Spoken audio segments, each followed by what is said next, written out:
All right, good afternoon, everyone. Looks like most people saw or heard about today's workshop from a friend or some other way. We appreciate knowing that word of mouth is helping us get the word out about our community engagement on these and other important issues. I'm going to go ahead and get started. I thank you all for joining us this afternoon. The topic of today's meeting is the Saugus Formation Aquifer non-time critical removal action. And what we hope to do is break that down into plain English to let you know what this project is and how you can participate. You're going to learn about the Saugus Formation Aquifer and its role in our water supply and the steps that we're taking to restore water quality through a removal action of hazardous substances. You'll also hear about removal action alternatives, which one we think is best, and have a chance to ask questions and provide input. We are going to be recording today's meeting, and the documents we reference and this PowerPoint are all posted right now on a web page, and we'll be sharing that link with you in the chat.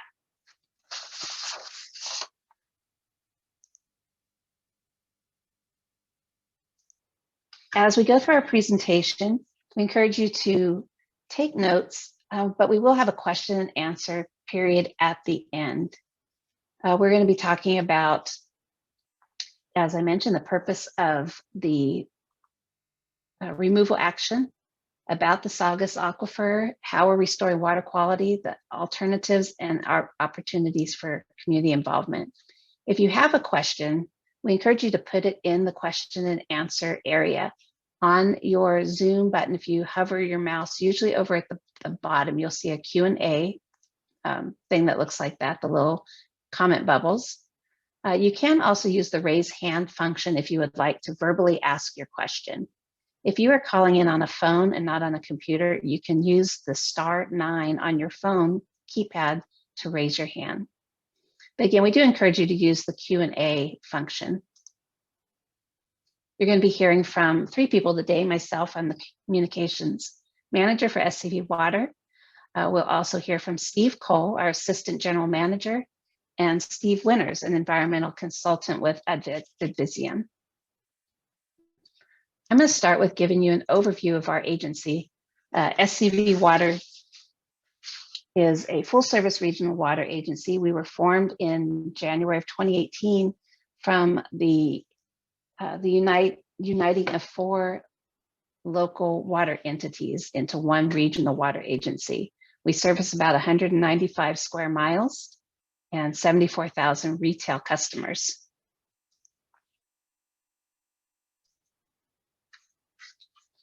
Our top priority, of course, is to ensure that Santa Clarita Valley has reliable supplies of wholesome, high-quality water. In this presentation, you're going to learn how this project helps us focus on this priority. Now, I'm going to turn this over to Steve Cole, who will introduce the background of the project. Thanks, Kathy. Appreciate everybody that could join us today. This is a really technical process that we're going through. Hopefully we'll be able to distill it down so it's understandable for the general public, but it is a difficult subject matter to communicate at a level that's really understandable. I'm going to work on giving you a little bit of background of what we're doing and what we're considering. This presentation today is really revolving around what is called an engineering evaluation and cost analysis. So that is referred to, you'll hear us refer to it through the presentation as an ECA. The main purpose of conducting an ECA is it's a required step in the process to implement further treatment. And it also provides us a pathway for cost recovery for those that are responsible for putting the substances in the aquifer. So it's a really important step for the community and the water agency to move that forward. Go ahead and go to the next slide. Thank you, Kathy. You'll get a little bit more in-depth presentation from Steve Winters a little bit later, who's the consultant that was engaged to complete the ECA. But the basic purpose of it is to identify removal actions and objectives and alternatives. And then you screen through those alternatives, you evaluate them, and then ultimately you come up with a recommendation that we will be talking about today. Next slide, Kathy. So a little bit about, what is the Saugus Formation aquifer? So think of it as a kind of a bowl, a layered bowl underneath the basic area of the Santa Clara River watershed.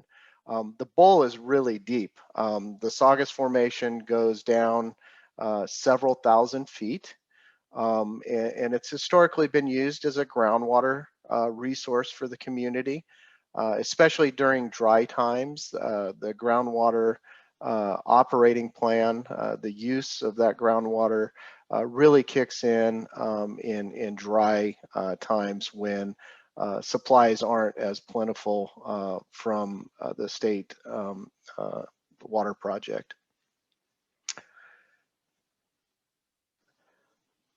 So a little bit about, how the substances got into the aquifer. These are things that have happened over many decades. The substances which we're focusing on today, which are perchlorate and VOCs, they've been documented as being released into the aquifer by entities such as Whitaker Burmite Corporation, which had historical operations at the Whitaker Burmite facility. In respect to VOCs, there's also another local entity, the Saugus Industrial Center, that has been identified as releasing some VOCs into the local groundwater basin as well. One thing I wanted to point out is those of you that have been involved in this process, this is not a new project, but I would rather propose it as a continuation of a very lengthy process that has involved the community through involvement and engagement. Why don't you go ahead and go on? I'll talk a little bit more about that as we go through the following slides here. This slide hopefully gives you a good idea of what we're considering today as far as a visual. You'll see the wells that we'll be talking about today are highlighted there with the red. They're known as Saugus 1 and 2, Valencia 201, and Valencia 205. You can see in relation to the Whitaker Burmite site there outlined on the right. So those wells are to the west of that site. Okay, next slide, Kathy. A little bit about the two substances we're talking about today. The first one is perchlorate. It's very soluble in water, and it's able to move in groundwater systems. It was used historically as a solid fuel component in the manufacture of munitions and fireworks and other explosives, and really was pretty unique to the Whitaker Burmite facility. Over the decades of that use on the site, it had the ability to migrate through and into the Saugus Formation, and that's why those water production wells that I showed earlier have had impacts.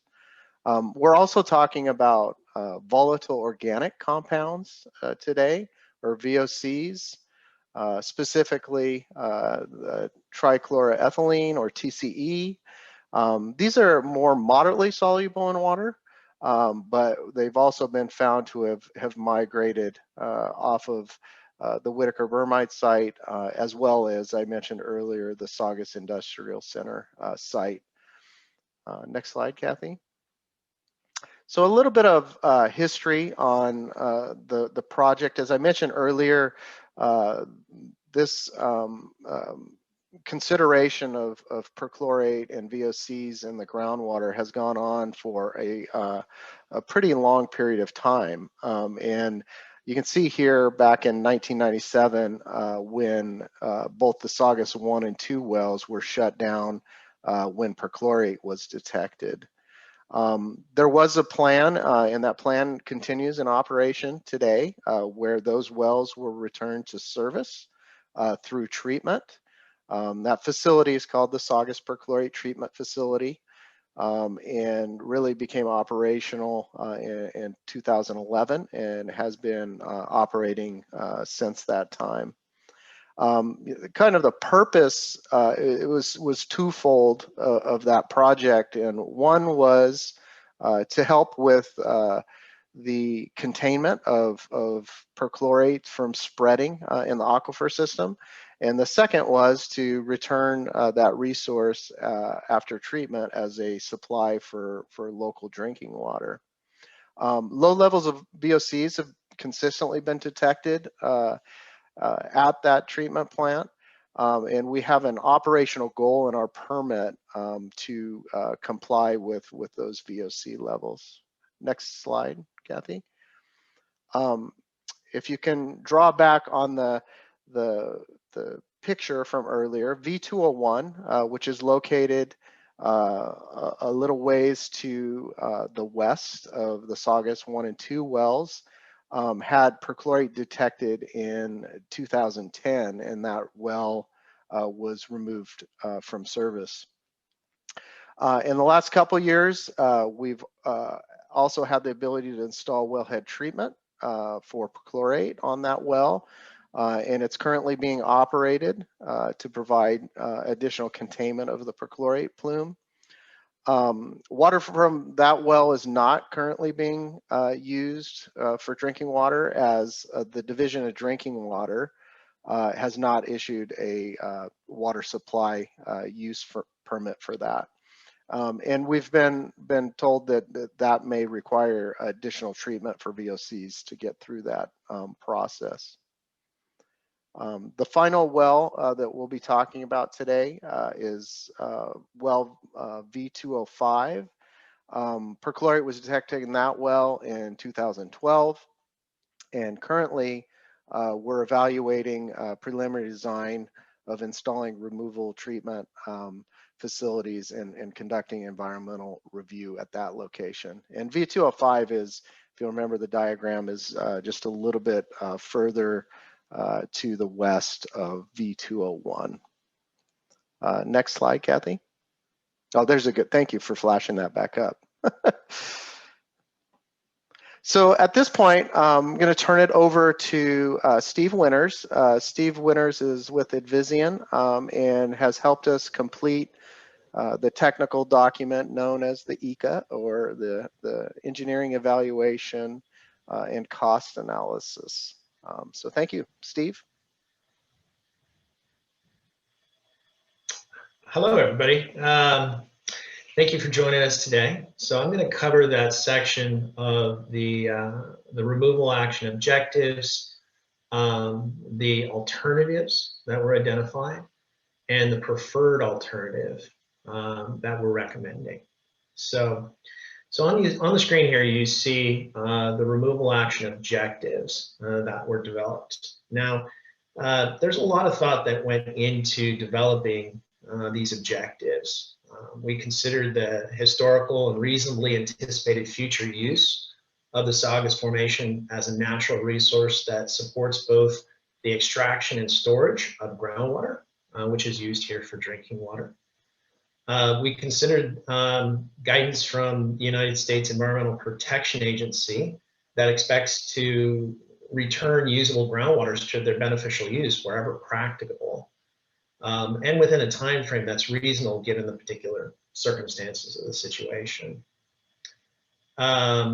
We considered that a removal action is appropriate given the actual contamination of a groundwater system here that is used for a drinking water supply. And the scope of that removal action is to immediately address the hazardous substances, perchlorate and VOCs, that are entering those 4 wells that Mr. Cole just identified, particularly under active pumping conditions. So the primary intent of the site-specific removal action objectives is really to prevent exposure of the public to these hazardous substances in excess of public health goals and environmental standards. And the standards here are those standards that are promulgated by the State of California Division of Drinking Water.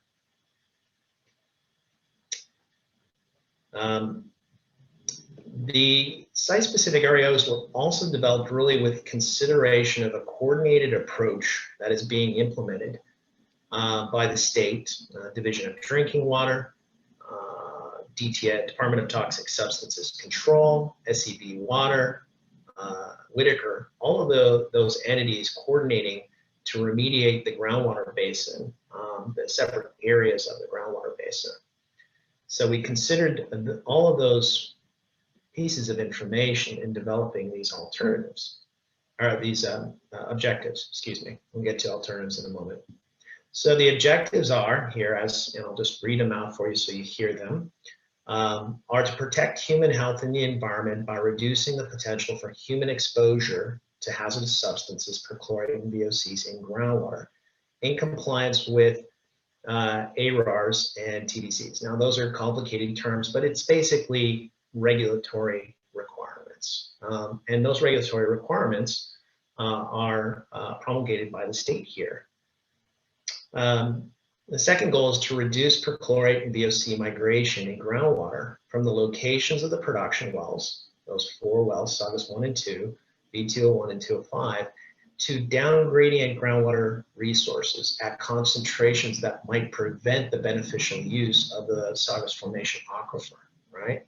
So these hazardous substances in groundwater migrates from areas of higher elevation to areas of lower elevation, as an example, and with it, it carries those substances, right? So without actively controlling that, those substances may continue to migrate, as we call down gradient. And the fourth objective there is to restore SCV's ability to operate those 4 production wells consistent with regulatory requirements in accordance with the historical and reasonably anticipated future use of this formation in a flexible manner, right? So SCV has used, and its preceding entities have used these wells for quite some time. And the reliance on groundwater as a natural resource is only anticipated to increase over time due to water scarcity and population growth, what have you. Okay, next slide. Okay, removal action alternatives. So the first alternative we considered is no action. Now, this is a requirement by the EPA guidance, and the basic premise of it is to consider, what if we do nothing? What if we keep doing what we're doing, right? Certain wells remain shut down, and we basically take no response action. That's required by the guidance. And the second alternative, next one, is alternative water supply source. All right, so this is a common response when contaminants show up in a water supply well, and an entity, a water purveyor, is unprepared to take action. So what they would do is shut down the water supply well and obtain, hopefully, water from another source. Imported water from the Eastern Sierra, from Northern California, what have you. So that's the second alternative we considered. Now the third alternative is, all right, well, we know that there are areas of the Saugus Formation that are that have these hazardous substances, and there are areas that don't. So the other alternative is to evaluate installing new production wells to replace those 4 wells in alternate locations within the groundwater basin. Okay, and the next alternative. Now, the fourth alternative we considered, and this is an alternative that has actually been implemented to some degree at Saugus 1 and 2. So there's an existing interim remedial action at those 2 wells to remove perchlorate, but they do not address the VOCs. So this alternative considers taking that same response action at wells 201 and 205 for perchlorate, and then using a combination of treatment and blending for the VOCs. So the treatment would be to treat the water at Saugus 1 and 2, at the existing Saugus perchlorate treatment facility, to address the VOCs. And then any VOCs that might be coming from wells V201 and V205, those waters would be blended with the treated waters at Saugus 1 and 2, and the combination would be able to, we anticipate would be able to achieve the goals of DDW, the State's Division of Drinking Water. So that's alternative 4. Now, alternative 5 takes that alternative 4 a step further and says, you know, instead of relying on blending, we will rely on treatment. And so that treatment of VOCs would exist at each of the wells. And with respect to Saugus 1 and 2, those wells are treated at the existing Saugus perchlorate treatment facilities. So the idea would be that treatment for VOCs would occur at that location for those 2 wells. And then for wells 201 and 205, treatment would occur near those wellheads for both perchlorate and VOCs. So those are the alternatives we developed. There we go. So you see these little bars coming through, alternatives 1, 2, and 3. Now, if you reflect back a little bit on our objectives here, maybe if you would step back to that slide, Kathy, if you could. All right. So we want to protect human health. We want to reduce perchlorate and VOC migration in groundwater. We want to remove perchlorate and VOCs from groundwater and restore the beneficial use. So just a reminder, those are the objectives. Now, Kathy, if you'd step forward. Those first 3 alternatives, even though they are viable alternatives, do not achieve most of those objectives, right? They do eliminate, particularly alternatives 2 and 3, they do eliminate or reduce the potential for human exposure to those substances, but they do not restore the beneficial use of the Saugus Formation aquifer for future generations. And that's really what we're trying to achieve here. So those first 3 alternatives were really screened out, and we proceeded to evaluate alternatives 4 and 5. Next slide, please. All right, so when you evaluate these alternatives, you follow US EPA's evaluation criteria for removal action alternatives. And so EPA has categorized these criteria into really three big categories: effectiveness, implementability, and cost. Now, within each of those categories, there are key factors or consideration or maybe sub-criteria here. So, you know, the first and most important criteria under effectiveness is the overall protection of human health and the environment, right? The next consideration is the next criteria within effectiveness is compliance with applicable or relevant and appropriate requirements. That's a tongue twister. It's difficult even for us, and I do this for a living every day. So that is that's maybe the second most important goal here. The other factors and criteria that we're to consider is long-term effectiveness and permanence, right? So with these alternatives, which one, you know, for the long term is going to be more effective, and it represents a permanent solution to this problem.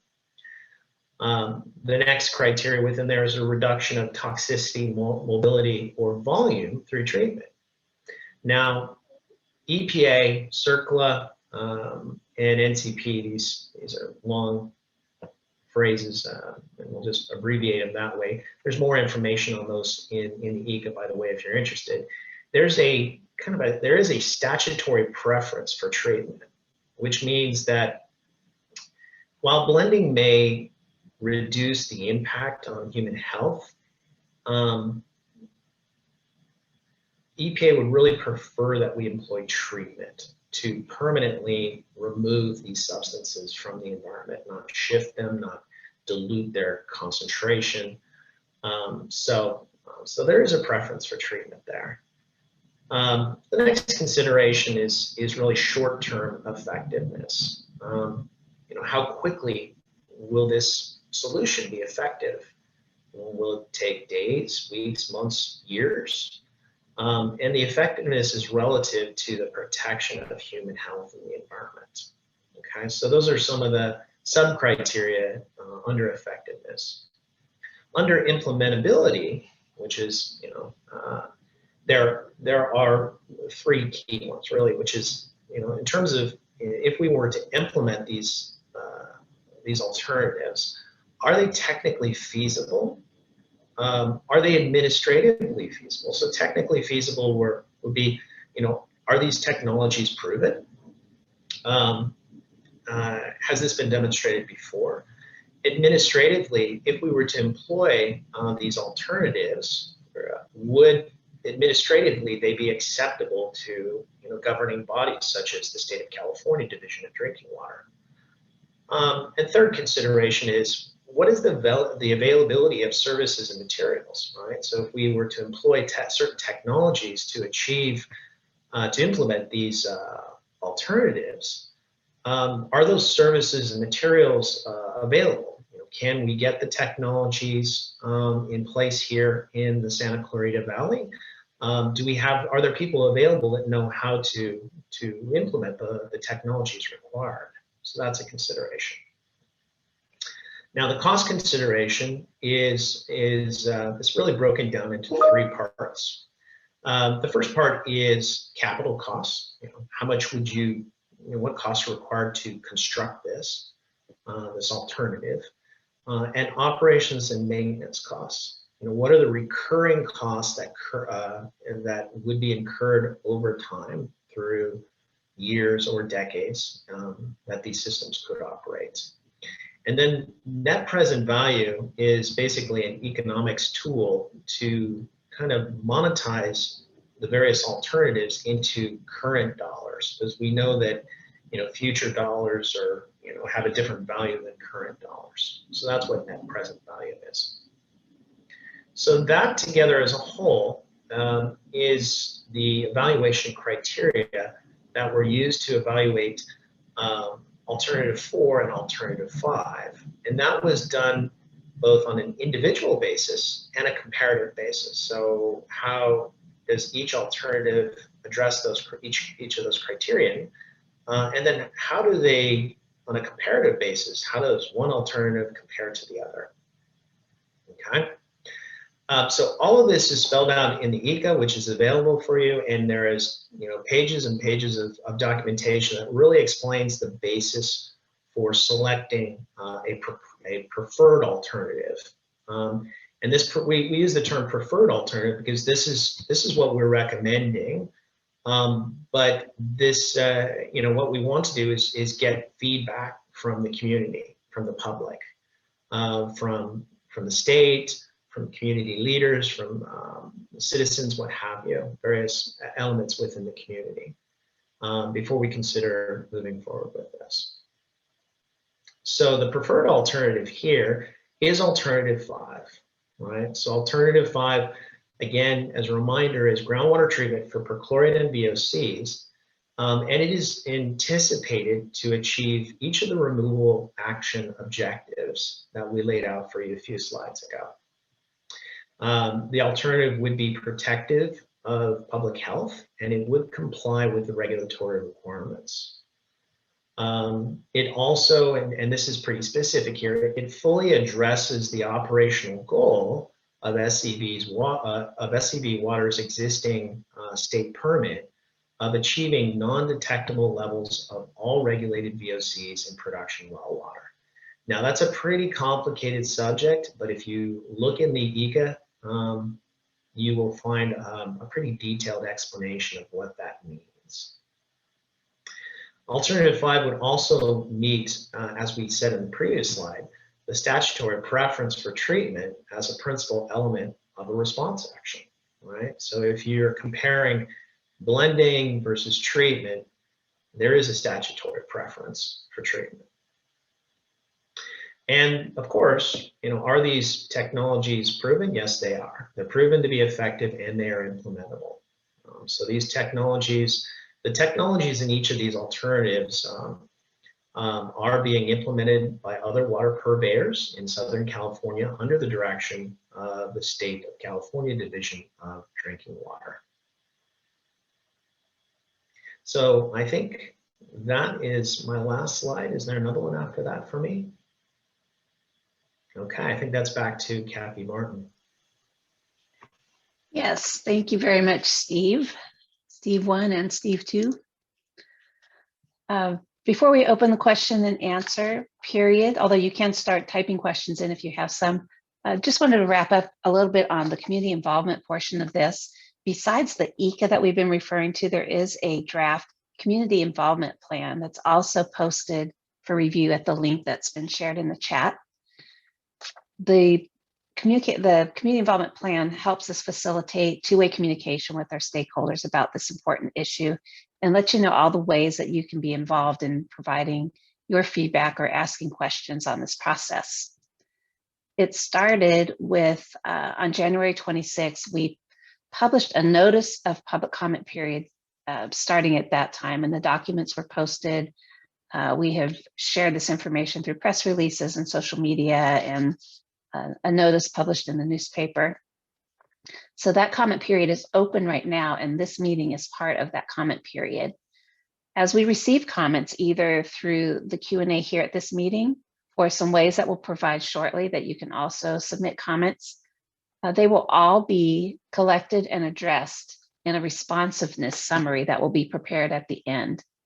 The final step will be an action memorandum that will include that responsiveness summary, the chosen alternative at that time, and authorizes and initiates that removal action process.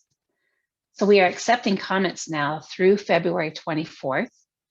They can be emailed or sent by mail or submitted here during this public comment, this public meeting.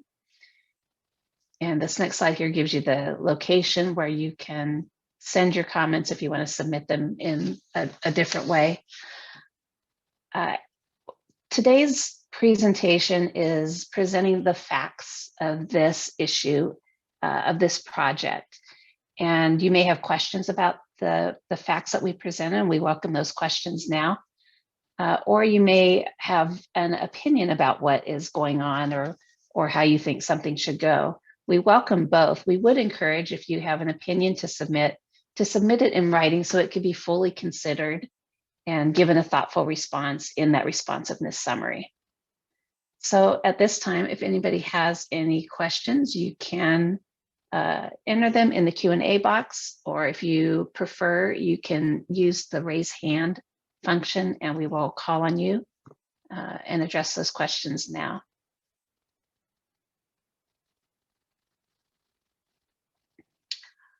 I am not seeing any.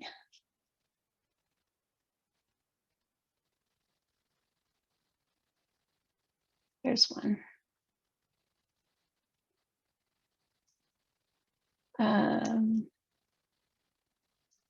Steve Cole, I think, would answer that. The question is, or maybe Jim, is there still pollution or these substances getting into the Saugus Formation?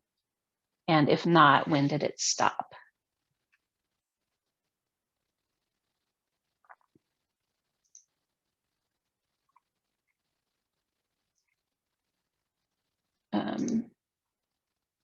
I don't see Steve on here right now. Jim, would you like to answer that one?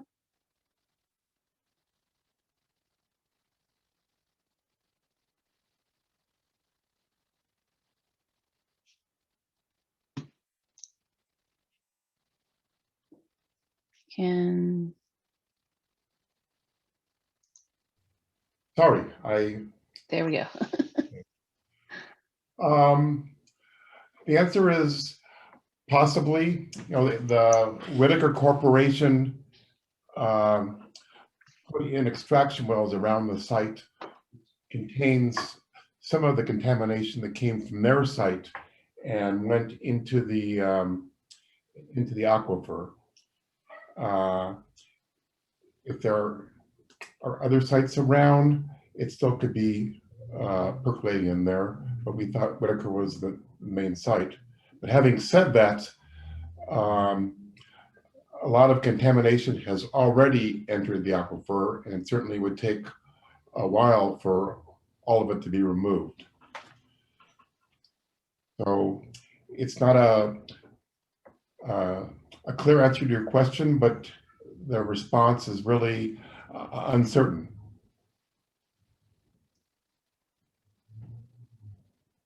And Peter, if you have a follow-up to that, if that didn't answer that, please feel free to continue with your question there.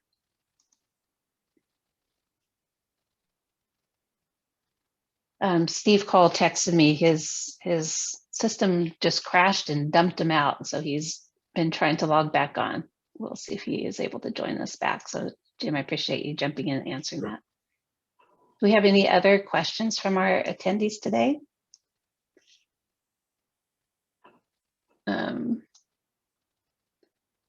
If not, I will refer you back to the website that's been shared in our chat box. You can find all of the reference documents there, as well as the information about where to submit comments. And we'll continue to take questions. If one comes to you later after you've reviewed this material more, feel free to reach out to Jim Lesserman through that email, and we will respond back to you. Do any of the panelists have anything else they would want to end with?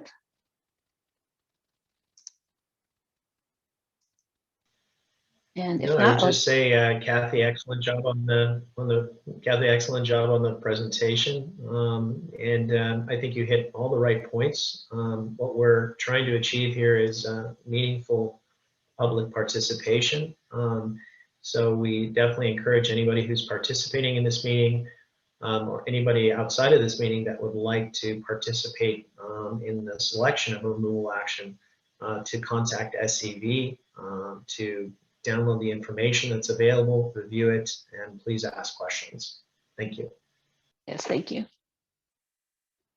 Okay, well, that will conclude our presentation. We'll leave the meeting open for just a couple more minutes in case anybody has any last questions, but otherwise we appreciate your attendance and your involvement and your interest, and invite you again to visit that webpage to learn even more. Thank you.